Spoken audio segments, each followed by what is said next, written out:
Okay, so you have a test coming up tomorrow on area, perimeter, surface area, and volume. We're going to start off with a little review of perimeter. Perimeter is the distance around a figure.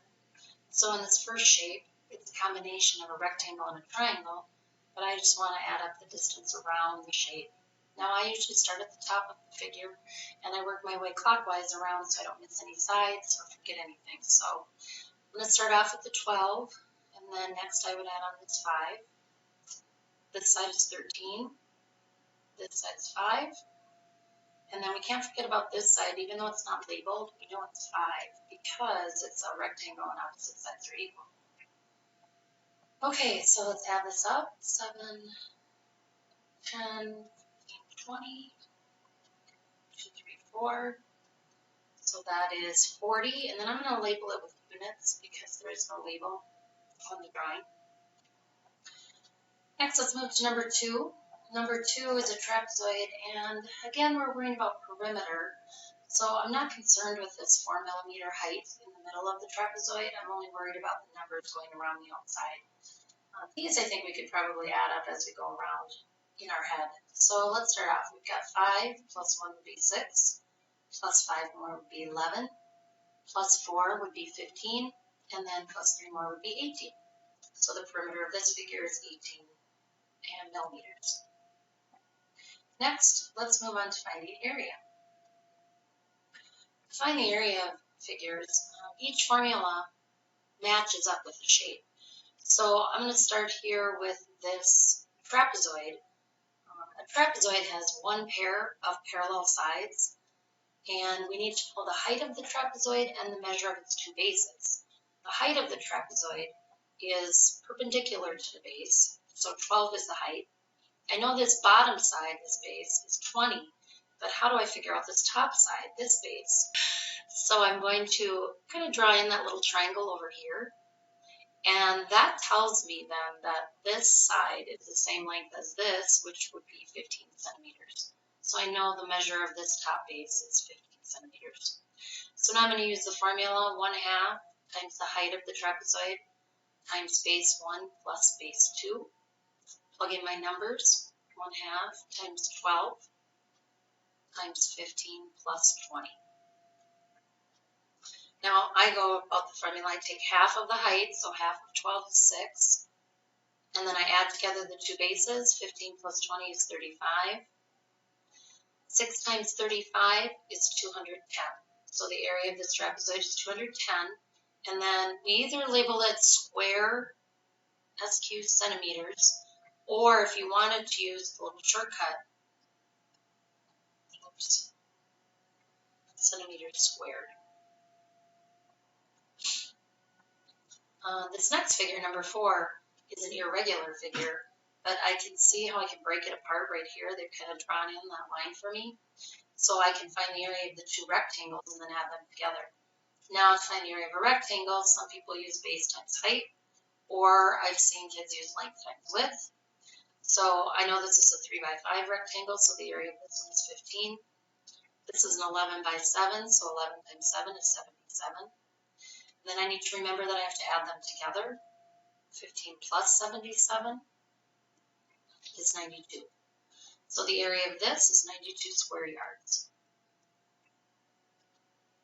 The parallelogram down at the bottom, opposite sides are equal and parallel. Again, I need to know base times height for parallelogram to find the area. So I know the base is 2 feet. And then I know the height they give me is 3 1/4, and I know that because it's perpendicular to the base. So times 3 1/4. Now, if you were using a calculator, you could just turn this number into a decimal if you want, and do 2 times 3.25. I'm going to leave it as fractions, so I'm going to turn both of these into fraction form. This would be 3 times 4 is 12 plus 1 is 13/4. And then I'm actually going to use a little shortcut. 2 can go into 2 once, 2 can go into 4 twice. So I end up with 13 halves, and 2 goes into 13 6 times with 1/2 left over. So the area of this parallelogram is 6 1/2 feet squared, which you could also write as 6.5 square feet. How do you find the area of a triangle? A triangle is half of a rectangle. So if you do base times height, you want to make sure then you divide it by 2. I've also seen the formula written like this. Take half of the base times the height. So I know the base of the triangle is 13.5. I know the height of the triangle is perpendicular to the base, so it's 10.6. So when I multiply these two together, I'm going to use my calculator here. 10.6 times 13.5 equals 143.1. Oh, 3, because I still have to divide this by 2. Divided by 2 is 71.55.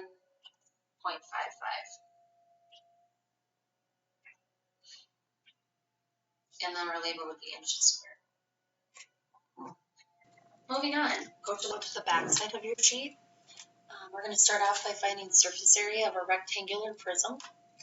And our job is to find the area of the front and the area of the side of the prism, the top of the prism, add them up, and then we want to double it because then we're finding the entire surface area of the prism.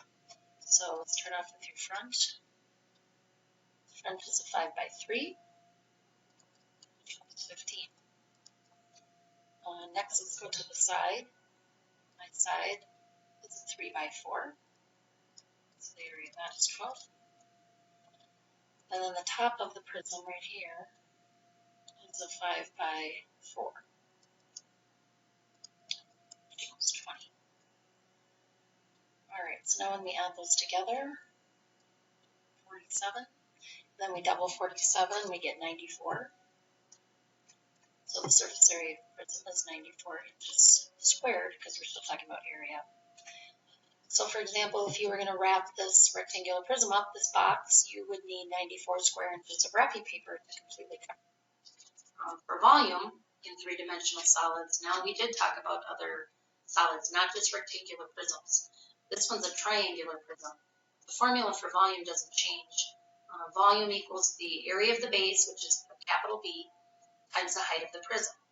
So the area of the base, this base is a triangle shape. So to find the area of a triangle, I take base times height and divide by 2. And then I want to take that times the height of the prism.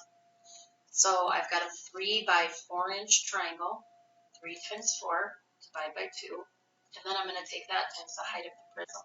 Now this prism is laying down on its side. So I need to understand that the height goes from one base to the other. So 5 centimeters is the height of the prism. 3 times 4 is 12, divided by 2 is 6, and then 6 times 5 would be 30. So the volume of this, 30, and cubic units is what we use, or cubic centimeters, sorry, and you can abbreviate that using the little 3 exponent. Think 3D cubed, okay? Now the formula doesn't change for volume of a rectangular prism. We still find the area of the base times the height.